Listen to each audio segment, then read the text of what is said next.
जय श्री कृष्णा। आप सभी का कथा संग्रह में हार्दिक स्वागत है। आज मैं आपके लिए लेकर आई हूँ सुखी अमावस्या या सुखी अमावस की पावन कथा। यदि आप सुखी अमावस्या का व्रत शुरू करना चाहते हैं तो यह व्रत किसी भी शुक्रवार को पड़ने वाली अमावस्या से या सोमवती अमावस्या से आरंभ किया जा सकता है। यह अमावस्या व्रत 1 वर्ष के लिए नियम पूर्वक किया जाता है। इसकी पूजन विधि और उद्यापन विधि आपको इसी कथा में प्राप्त होगी। तो आइए शुरू करते हैं सुखी अमावस्या की कथा। एक नगर में 2 रानियां थीं, जेठानी और देवरानी। देवरानी तो अत्यंत सुखी थी, जबकि जेठानी बहुत दुखी और निर्धन थी। जेठानी को हर प्रकार की परेशानियां लगी रहती थी, कभी बीमारी की, कभी गरीबी की, कभी पीहर से दुख, तो कभी बच्चों से संबंधित कष्ट। वह हर समय दुखी ही रहती थी, जबकि देवरानी को तो यह तक पता नहीं था कि दुख क्या होता है। वह अक्सर सोचती थी, मुझे तो यह भी नहीं मालूम कि दुख कैसा होता है।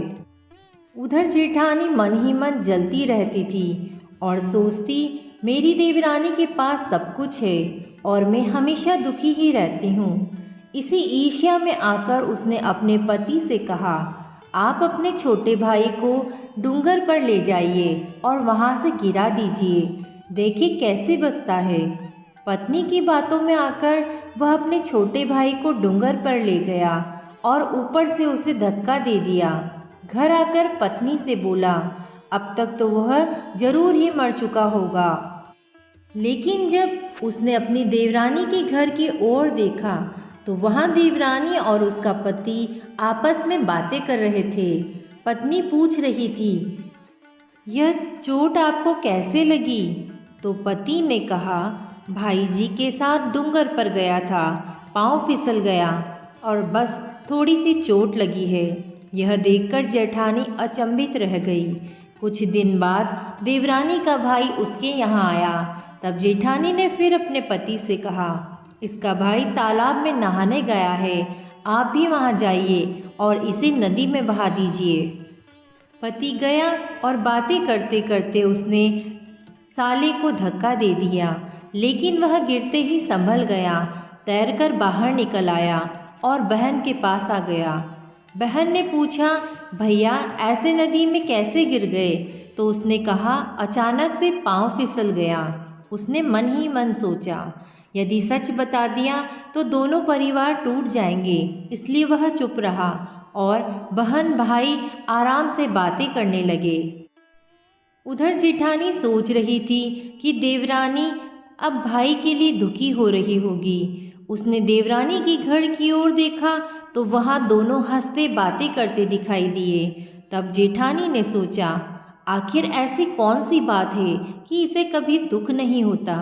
कुछ समय बाद उसने अपनी देवरानी के बच्चों और जमाई के लिए भी पापपूर्ण विचार किए, लेकिन वे सभी सकुशल घर लौट आए। जेठानी ने हर तरह से देवरानी को दुख देने का प्रयास किया, परंतु देवरानी को किसी भी प्रकार का कष्ट नहीं हुआ। अंत में थक-हार कर जेठानी ने विद्वान पंडितों से पूछा, मैं हमेशा दुखी रहती हूँ और मेरी देवरानी हमेशा सुखी रहती है। मैंने उसे हर तरह का दुख देने की कोशिश की, फिर भी उसे कभी दुख नहीं हुआ। इसका क्या कारण है? पंडितों ने कुंडली देखकर कहा, तुम्हारी देवरानी ने पिछले जन्म में सुखी अमावस्या का व्रत किया था, इसी कारण उसे 7 जन्मों तक सुख मिलेगा और तुमने 7 जन्मों तक यह व्रत नहीं किया, इसलिए तुम्हें दुख मिला है। उन्होंने आगे कहा, यदि तुम इस जन्म में सुखी अमावस्या का व्रत करोगी तो तुम्हें भी 7 जन्मों तक सुख मिलेगा। तुम देवरानी को कितना भी कष्ट देने का प्रयास करो, उसे कभी दुख नहीं होगा। पंडितों ने व्रत की विधि बताते हुए कहा, जब भी शुक्रवार की अमावस्या या सोमवती अमावस्या आए, उसी दिन से यह व्रत लो। हर महीने अमावस्या की कथा सुनो।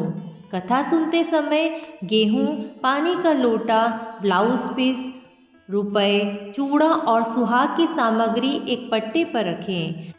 कथा सुनने के बाद ब्लाउज पीस और सुहाग की सामग्री को कल्पें और पानी के लोटे से सूर्य भगवान को अर्घ्य दें। एक समय पूजन करें। कथा के गेहूं कबूतरों को डालें। एक सुहागन स्त्री को भोजन कराएं और उसे अपनी कल्पी हुई सामग्री को तिलक लगाकर दे दें। ऐसा 13 महीने तक करें। अंतिम अमावस्या को जोड़े को बुलाकर भोजन कराएं। पुरुष के वस्त्र और स्त्री की साड़ी, ब्लाउज पीस, पेटीकोट और सुहाग सामग्री को रुपए रखकर उन्हें तिलक लगाकर देवें। ऐसे 14 अमावस्या तक व्रत करें। यदि अलग अलग ना करना चाहें तो अंतिम अमावस्या को 14 स्त्रियों को एक साथ बुलाकर उद्यापन कर सकते हैं।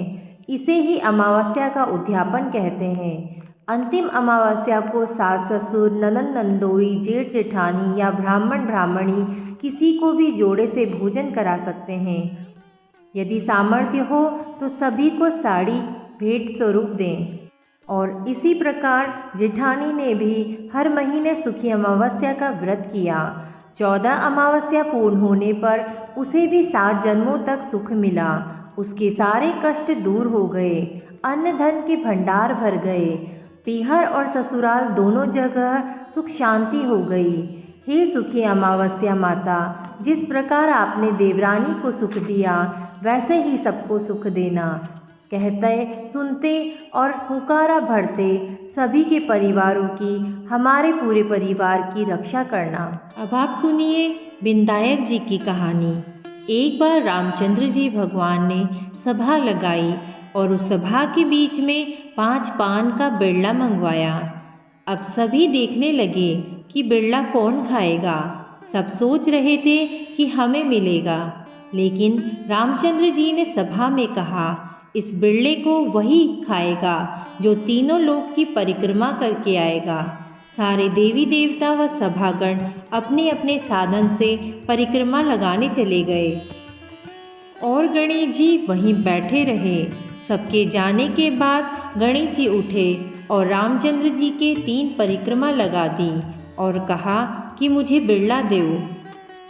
रामचंद्र जी ने कहा, पहले 3 लोक की परिक्रमा लगा कर आओ।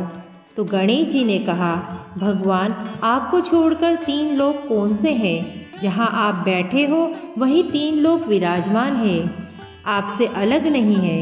रामचंद्र जी बहुत खुश हुए और गणेश जी को बिरला दे दिया और गणेश जी ने बिरला चबा लिया।